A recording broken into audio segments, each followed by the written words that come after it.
Bismillahir Rahmanir Rahim. Assalamu alaikum wa rahmatullahi wa barakatuhu.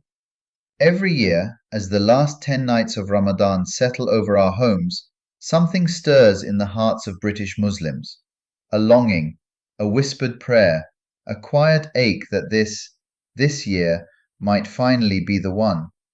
One moon, one night, one Eid. It is a beautiful feeling, and it is entirely genuine.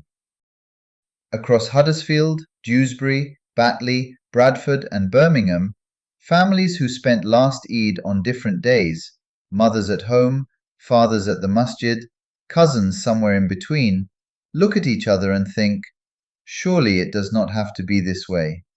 We all feel that pain. But here is the question that Imam al-Ghazali, may Allah have mercy on him, would ask us.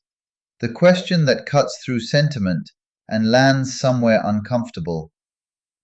Is what we feel in our chests genuine rajāʼ, true hope? Or is it tamanni, a beautiful wish we have dressed up in the clothes of worship to avoid doing the hard work that hope actually demands? Imam al-Ghazali gives us a parable that has aged over 9 centuries without losing its force. He describes a farmer with good intentions. He wants a harvest. He speaks warmly about it. He even makes dua for it, but he never irrigates his field, never pulls the weeds, scatters seed on unprepared ground, then calls it farming. Imam Ghazali is unsparing. This is not a farmer. This is a fool. His hope is not rajāʼ. It is fantasy in religious clothing. Now consider us.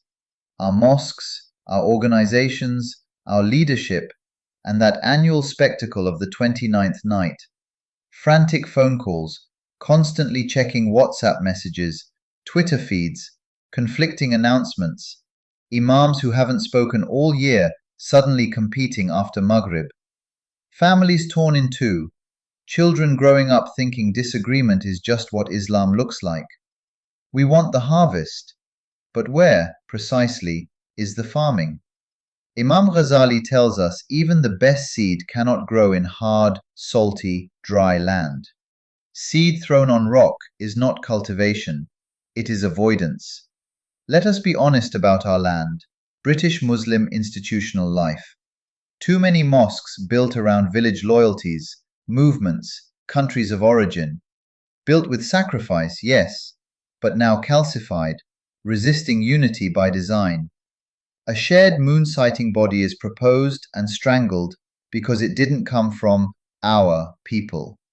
A scholar calls for cooperation and is dismissed because he represents them. On such ground, unity cannot grow. One Eid, insha'Allah, slogans are just performance. But Imam Ghazali goes further. Even good land cannot save a bad seed. Is what some mean by one Eid actually one Eid done our way? Unity welcome only if it vindicates our method, our leadership, our country's sighting. Conferences have happened in Sheffield, Bolton, Manchester. Statements issued. Hashtags trend. Nothing changes, because it was never meant to. The foolish person lets his ego follow its desires, then hopes for Allah's pardon. We let our institutions follow pride and comfort, then hope Allah gifts us unity we refuse to build. But theology can make us abstract when we need concrete. Think of the actual people paying the price. The mother in Manchester who cooked last Eid for a celebration half her family attended on a different day. She didn't tweet, she just carried it quietly. The teenage boy in Huddersfield who asked his father why Muslims can't agree on the moon, and got silence. Think what that silence teaches.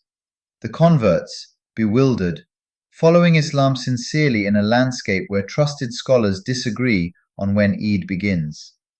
These are members of our ummah, whose deen is being damaged by our unwillingness to work. Every year we make dua, sincerely, tearfully in the last 10 nights, then return to the same structures, defensiveness, circling arguments. This is the unirrigated field Imam Ghazali warns about.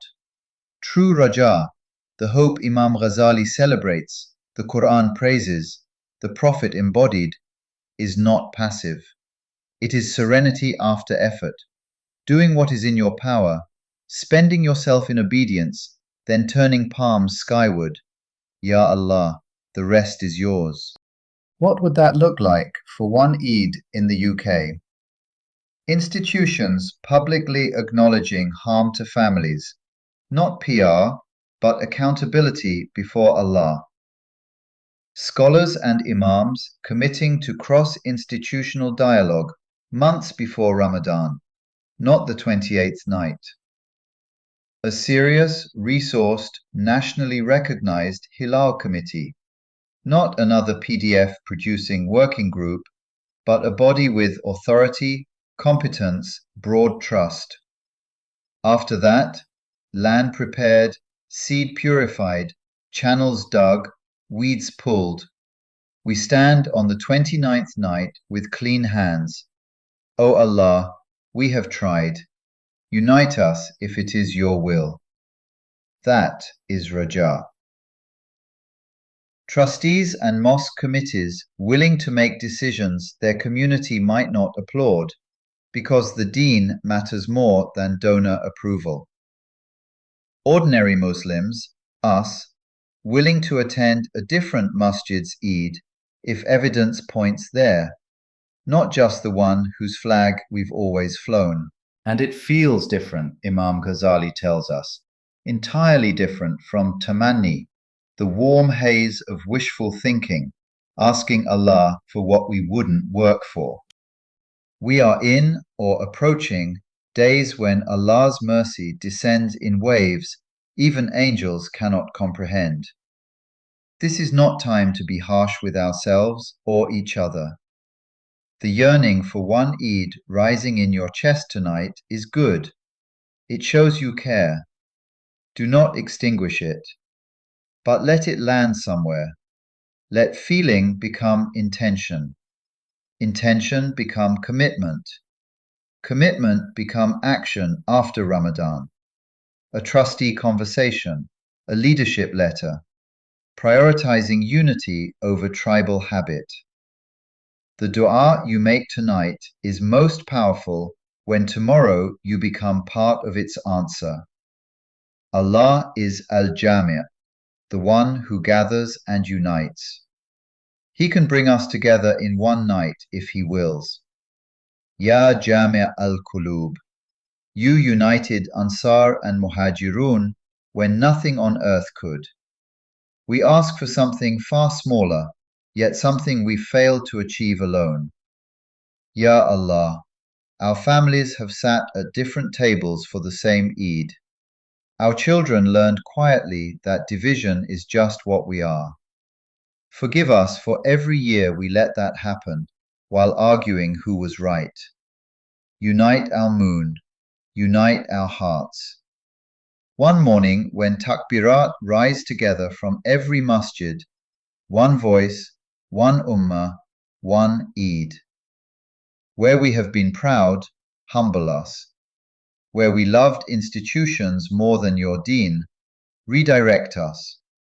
Do not let another child grow up believing Muslims simply cannot unite.